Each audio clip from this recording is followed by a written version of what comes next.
Dark net, the digital underworld. Novel. രചന Adarsh S. ശബ്ദം നൽകുന്നത് Abi Tom Sibi. Production copyright Storytel and DC Books 2021, a DC Books production. അധ്യായം 1.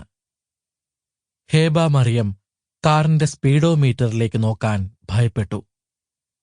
100 കിലോമീറ്ററിന് മുകളിലാണ് വേഗത എന്നവൾക്കറിയാമായിരുന്നു. ആദ്യമായാണ് ഹേബ ഇത്രയും വേഗതയിൽ വണ്ടി ഓടിക്കുന്നത്. സാധാരണ രാത്രി അവൾ ഒറ്റയ്ക്ക് ഡ്രൈവ് ചെയ്യാറില്ല. പക്ഷേ ഇന്നവൾക്ക് വണ്ടി ഓടിക്കേണ്ടി വന്നു, ഒറ്റയ്ക്ക്, അവൾ ഭയപ്പെടുന്ന വേഗതയിൽ.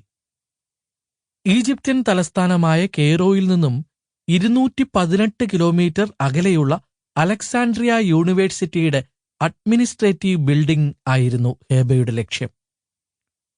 മെഡിറ്ററേനിയൻ സമുദ്രത്തിന്റെ തീരത്ത് മഹാനായ അലക്സാണ്ടർ ചക്രവർത്തി സ്ഥാപിച്ചുവെന്ന് കരുതപ്പെടുന്ന, മെഡിറ്ററേനിയൻ കടലിനും ചെങ്കടലിനും ഇടയിലായുള്ള പുരാതന ഈജിപ്ഷ്യൻ നഗരമാണ് അലക്സാൻഡ്രിയ.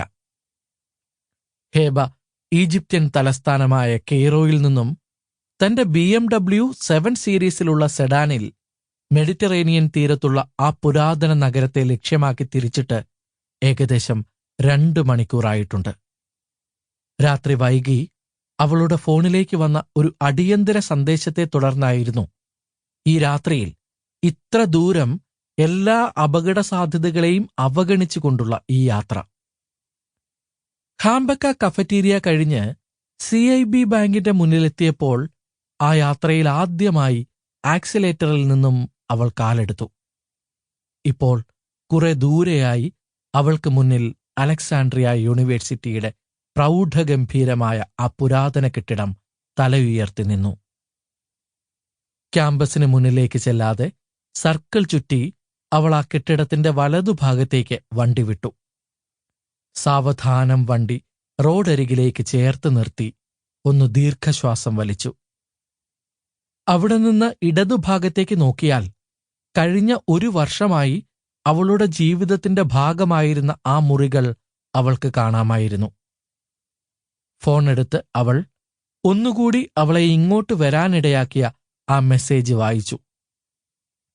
ഹേബ, അവർ നമുക്ക് പിന്നാലെയുണ്ട്. KV-62. അതവർക്ക് കിട്ടരുത്. അതവിടെ നിന്ന് മാറ്റണം. ഇന്ന് രാത്രി തന്നെ നീ അത് ചെയ്യണം. ഹേബ സാവധാനം മുഖമുയർത്തി ആ കെട്ടിടത്തിലേക്ക് നോക്കി. അവൾ നടുങ്ങിപ്പോയി. 3ാമത്തെ നിലയിലെ അവൾക്ക് ഏറെ പരിചിതമായ ആ മുറിയിൽ അവളുടെ പ്രൊഫസർ യഹിയ എൽ ഇബ്രാഹാമിന്റെ മുറിയിൽ വെളിച്ചം. ആരാണ് അവിടെ ഈ സമയത്ത്? പ്രൊഫസർ യഹിയ ഇവിടെ ഇല്ലെന്നാണല്ലോ പറഞ്ഞിരുന്നത്. അപ്പോൾ ആരായിരിക്കും? പ്രൊഫസർ കഴിഞ്ഞ 1 മാസമായി പറഞ്ഞുകൊണ്ടിരുന്ന കാര്യങ്ങൾ സത്യമാണ് എന്നാണോ? 18ാം നൂറ്റാണ്ട് പ്രബുദ്ധതയുടെ യുഗം മാത്രമായിരുന്നില്ല ഹെബ, രഹസ്യ സമൂഹങ്ങളുടെ യുഗം കൂടിയായിരുന്നു. ഹവാരയിലെ ബ്ലാക്ക് പിരമിഡിനകത്ത് വെച്ചാണ് യഹിയ അൽ ഇബ്രാഹിം ഇത് ഹേബയോട് പറയുന്നത്. ക്രിസ്തുവിന് മുൻപ് മരിച്ചു മണ്ണടിഞ്ഞു പോയ ഈജിപ്ഷ്യൻ ആചാരങ്ങൾ പിരമിഡുകളിൽ നിന്നും ഉയർത്തെഴുന്നേറ്റ് നൂറ്റാണ്ടുകൾ പിന്നിട്ടിട്ടും നമുക്കിടയിലുണ്ട്. പല പേരുകളിൽ രഹസ്യ സമൂഹങ്ങളായി.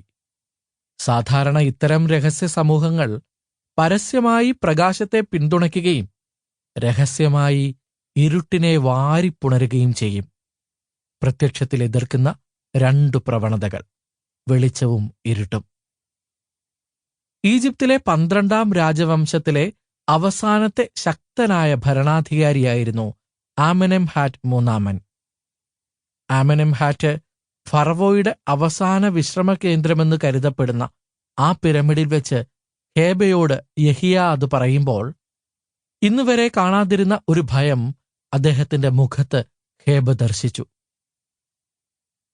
പ്രൊഫസറിന്റെ ഭയത്തെ അകാരണമായ ഭീതിയെന്ന് പറഞ്ഞവൾ അന്ന് നിസ്സാരവൽക്കരിച്ചിരുന്നു. പക്ഷേ ഇന്ന് ഹേബ പ്രൊഫസറുടെ മുഖത്ത് അന്ന് കണ്ട ഭയം അവളുടെ ഹൃദയത്തിലേക്ക് ഏറ്റുവാങ്ങുകയായിരുന്നു. ആരായിരിക്കും ആ റൂമിനുള്ളിൽ? ഹേബയുടെ ഹൃദയം Sample complete. Ready to continue?